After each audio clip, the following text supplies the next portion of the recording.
મહીસાગર જિલ્લામાં ચાલતી PSC contractor દ્વારા ચાલતા ડીઆરના આરોગ્ય ખાતાના વર્ગ 4ના કર્મચારીઓને દિવાળીના તહેવારોમાં સરકારે કરેલી જાહેરાત મુજબ એડવાન્સ પગાર તેમજ બોનસ આજ દિન સુધી આપવામાં આવેલ નથી। ત્યારે સરકારના રહેમ નજર હેઠળ આવા કોન્ટ્રાક્ટરોનો કોન્ટ્રાક્ટ રદ કરવામાં આવે અને બોનસ અને પગાર તાત્કાલિક ધોરણે ડીઆરના કર્મચારીઓને આપવામાં આવે તેવી જિલ્લાના લુણાવાડા તાલુકાના આમ આદમી પાર્ટીના પ્રભારી નટવરસિંહ સોલંકી દ્વારા માંગ કરવામાં આવી છે। નમસ્કાર સાથીઓ, હું છું આપનો નટવરસિંહ સોલંકી।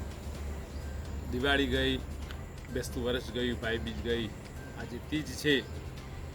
દિવાળીના માહોલની અંદર લોકો પરિવાર સાથે સગા સંબંધીઓ સાથે દિવાળીનો તહેવાર મનાતા હોય છે। એમના ઘરે દીવો પ્રગટાવીને સમાજની અંદર, ઘરની અંદર ખૂબ રોશની થાય અને સારા દિવસો આવે એના માટે આ તહેવાર લોકો એને ઉજવણી કરતા હોય છે। તે માટે ઘણા એવા ઘરો છે કે જ્યાં ખરેખર એ પોતે એના પરિવાર સાથે અંધારાની અંદર દિવાળી કરવાનો એક એમને ખરેખર એક દુઃખની બાબત કહેવાય કે દિવસો આવે છે। હું વાત કરી રહ્યો છું મહીસાગર જિલ્લાના ડીઆરના કર્મચારીઓની, કે જે કોન્ટ્રાક્ટ સિસ્ટમ દ્વારા જ્યારે આ કર્મચારીઓની ભરતી કરવામાં આવે છે, જે કોન્ટ્રાક્ટરો હોય છે એ કોન્ટ્રાક્ટર દ્વારા એમને પગારથી તેમજ એના બોનસથી દૂર રાખવામાં કર્મચારીઓને આવે છે। તો ખરેખર એ દુઃખની બાબત કહેવાય।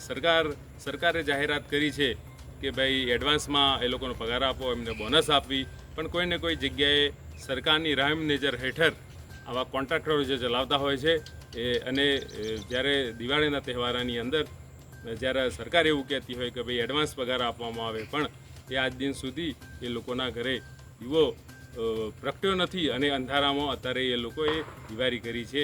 તો સરકારને પણ મારી વિનંતી છે કે તમે જો આવા કોન્ટ્રાક્ટરોને જ્યારે તમે કોન્ટ્રાક્ટ આપતા હો છો તો કોઈને કોઈ જગ્યાએ તમારા આશીર્વાદથી, સરકારના આશીર્વાદથી જ આ બધું બનતું હોય છે। તો ડીઆરના કર્મચારીઓનો મહીસાગર જિલ્લાની અંદર જે પગાર થયો નથી તે તાત્કાલિક ધોરણે એમાં પગાર કરવામાં આવે અને એમને ઘરની અંદર રોશની થાય એવા પ્રયાસો થાય એવી અમારી આમ આદમી પાર્ટીની માંગ છે। જય હિન્દ, જય ભારત, ભારત માતા કી જય। Bureau report CN24 news. હવે જુઓ દેશ દુનિયાની તમામ ખબરો તમારી આંગળીના ટેરવે।